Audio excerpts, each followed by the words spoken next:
Bonjour les humains, 19 décembre 2025. Bienvenue si vous êtes nouveau sur la chaîne. Ne vous fiez surtout pas à une seule vidéo, allez voir mes playlists. Je traite de tout un tas de sujets très différents. Dans la playlist Le secret de la Grande Pyramide, playlist que je mettrai en description de cette vidéo, épisode numéro 2. Alors nous sommes toujours dans le premier chapitre. On a fait le paragraphe Les pyramides étaient-elles des tombeaux? Ou les remparts, non, ou des remparts, ou des allégories, point d'interrogation. Et là, on va commencer le paragraphe La pyramide reine. La grande pyramide, dite de Khufu, je rappelle que Khufu ou Khéops, c'est pareil, hein, c'est la même pyramide, que nous désignerons dorénavant sous le nom de la pyramide, est la première et la plus septentrionale de ces édifices. Elle fut construite non loin des anciennes villes d'Héliopolis et de Memphis, et à proximité de l'emplacement de la cité actuelle du Caire, dont la première pierre ne fut posée que plusieurs milliers d'années après. La plus grande partie des matériaux du revêtement extérieur du monument a d'ailleurs été utilisée pour la construction de beaucoup de maisons anciennes du Caire. Ah, c'est pour ça qu'il manque des morceaux. D'accord. La grande pyramide est posée exactement à la base du delta du Nil. Elle est orientée avec une précision géométrique, tandis que ses sœurs ne le sont qu'approximativement. L'une de ses faces, celle de l'entrée, est exactement au nord. Les lignes de ces diagonales prolongées encadrent le delta de part et d'autre, et le méridien de la pyramide divise ce delta en deux secteurs rigoureusement égaux. La pyramide a 137 mètres de hauteur et chacune de ses faces de base a une longueur de 227 mètres. La pointe de la pyramide est absente et nous expliquerons plus loin pourquoi.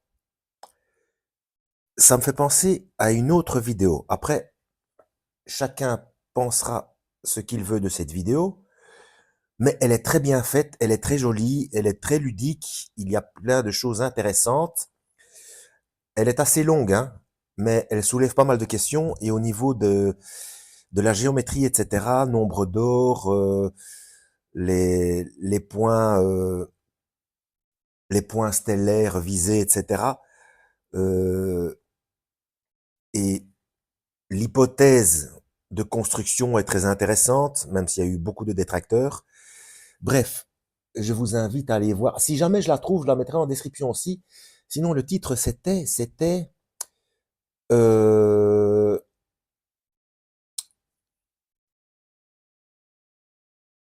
quelque chose comme K, donc la lettre K, 2019, pyramide.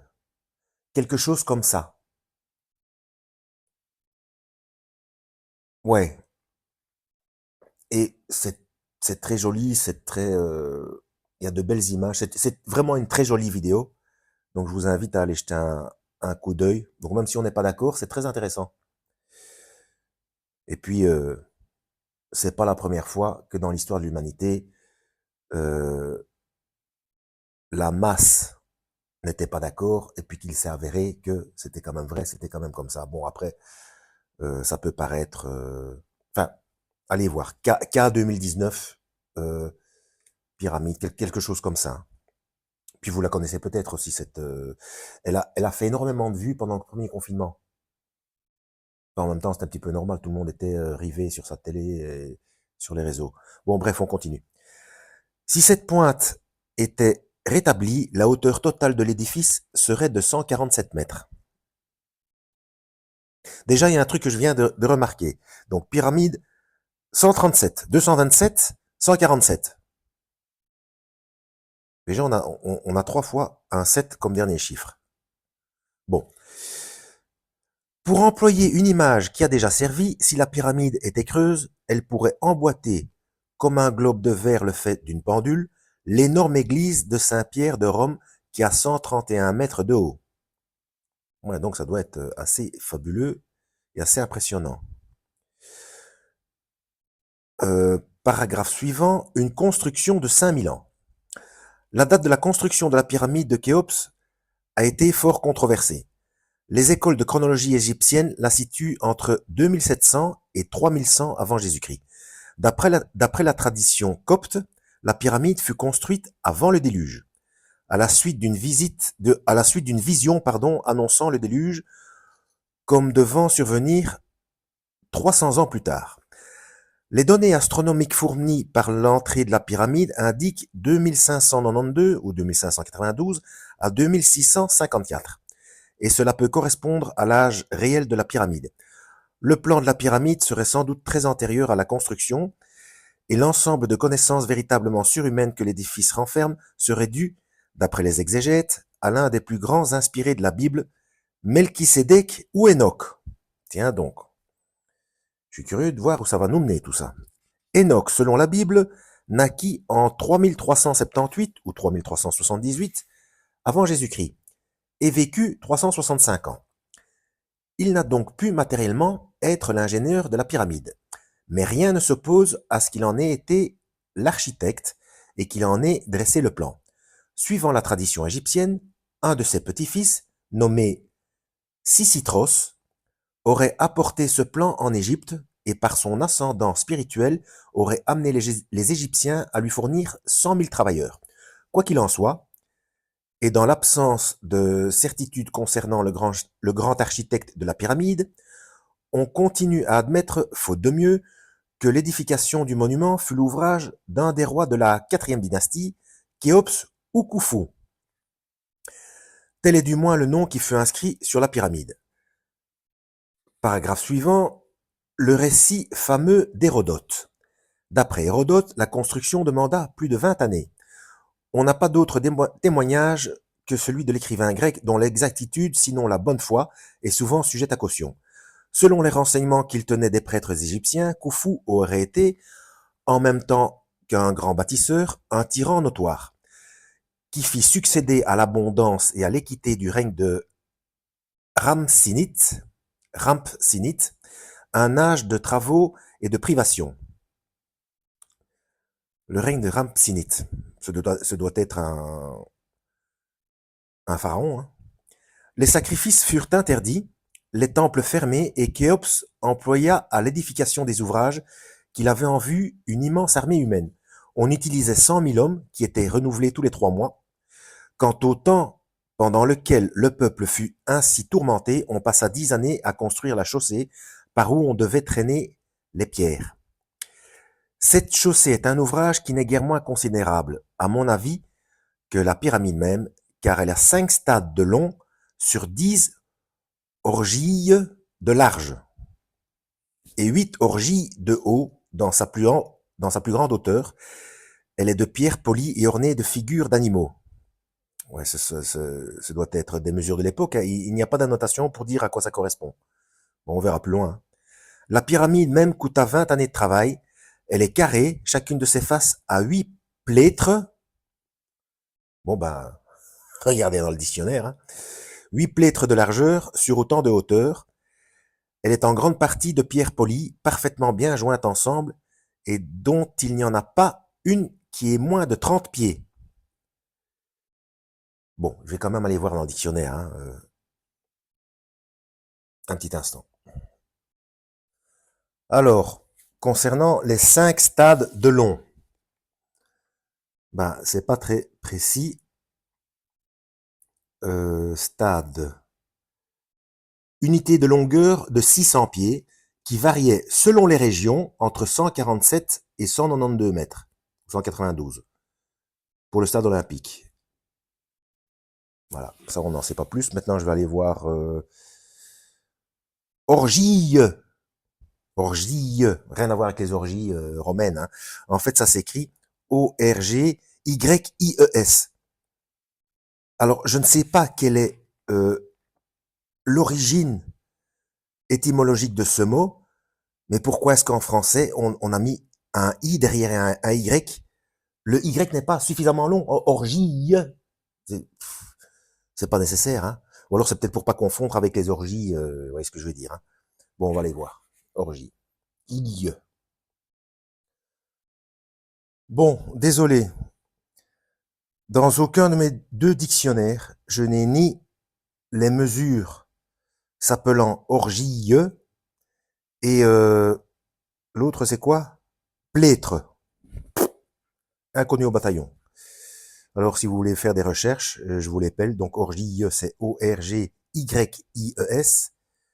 et plêtre, donc c'est au pluriel, hein, bon, P-L-E accent aigu, T-H-R-E-S, voilà, mystère. On continue. Cette pyramide fut bâtie en forme de degré. Quand on eut commencé à construire de cette manière, on éleva de terre les autres pierres, et à l'aide de machines faites de courtes pièces de bois, on les monta sur le premier rang d'assises. Quand une pierre y était parvenue, on la mettait dans une autre machine qui était sur cette première assise. De là, on la montait par le moyen d'une autre machine, car il y en avait autant que d'assises. Peut-être aussi n'avait-il qu'une seule et même machine, facile à transporter d'une assise à l'autre, toutes les fois qu'on avait ôté la pierre. Je rapporte la chose des deux façons comme je l'ai ouï dire.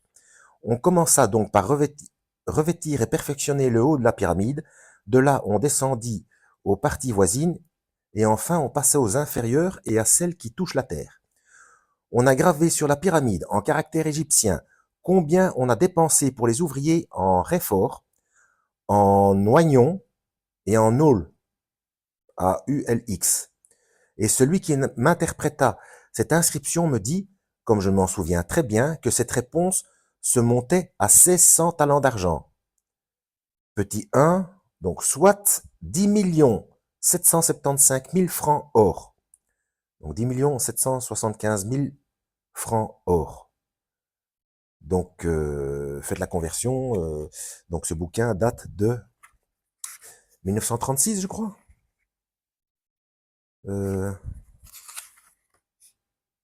C'est ça, 1936. Bon. Et il y a de nouveau des anciens noms, des anciens mots, hein, que je n'ai pas compris, donc je vais aller jeter un coup de... J'aime bien comprendre ce que je lis. Hein. Alors, d'accord. Donc apparemment, il s'agit d'alimentation pour les ouvriers. Hein. J'espère que je vais pas passer ma vie dans le dictionnaire, parce que j'aimerais bien arriver quand même aux prophéties, hein, pour voir les corrélations bibliques. Alors, du réfort, c'est une plante crucifère, donc la famille des choux, etc. Alors, oignon, c'est oignon, hein, bon, simple. Et alors, aul, A-U-L-X, qu'est-ce que c'est que ça? Ah ben, elle est bonne celle-là. Vous savez ce que c'est? Aul, A-U-L-X, c'est tout simplement le pluriel de ail. Ben, donc si on parle de gousses d'ail différentes, il faut dire des aul, A-U-L-X. Bon, voilà, l'alimentation des ouvriers. Où en étions-nous? Voilà, donc presque 11 millions de francs or rien que pour l'alimentation. Ah bah. Si cela est vrai, combien doit-il en avoir coûté pour les outils de fer, pour le reste de la nourriture et pour les habits des ouvriers, puisqu'ils employèrent à cet édifice le temps que nous avons dit, sans compter celui qu'ils mirent, à mon avis, à tailler les pierres, à les voiturer et à faire les édifices souterrains, qui fut sans doute considérable. Paragraphe les procédés de levage. L'énorme dimension des pierres, la hauteur à laquelle certaines furent hissées ont laissé croire à plusieurs que les Égyptiens des premières dynasties disposaient d'extraordinaires procédés de levage dont le secret ne serait pas arrivé jusqu'à nous. Je vais vraiment voir si j'arrive à vous retrouver cette vidéo pyramide K 2019, hein, parce que c'est vraiment intéressant concernant la construction. Parce qu'il y a eu des tas de théories différentes. Hein. En réalité, ce peuple qui était parvenu à un haut degré de civilisation matérielle n'avait à sa disposition que des moyens mécaniques assez réduits. Eh bien, la vidéo dont je vous parle, ben, c'est pas si sûr que ça. Sans doute les connaissances des initiés étaient grandes et probablement très supérieures à celles des plus grands savants de notre époque. Ben oui, mais là, tu te contredis, puisque tu viens de dire le contraire, la phrase d'avant. Bon, bref.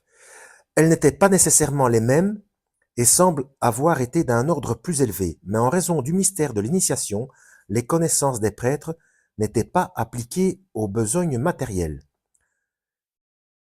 Alors, paragraphe suivant, le plus grand chantier de tous les temps.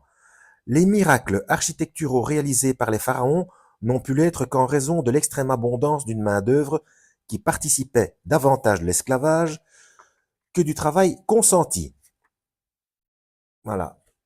Un quart d'heure, on va s'arrêter là, surtout que, vu toutes les pauses que j'ai faites pour aller faire des recherches dans le dictionnaire, il risque d'y avoir des décalages de son. Voilà, donc playlist Le secret de la grande pyramide en description de cette vidéo, et je vais essayer de vous trouver K 2019. Voilà, à la prochaine, lisez la Bible et que Yahweh vous guide.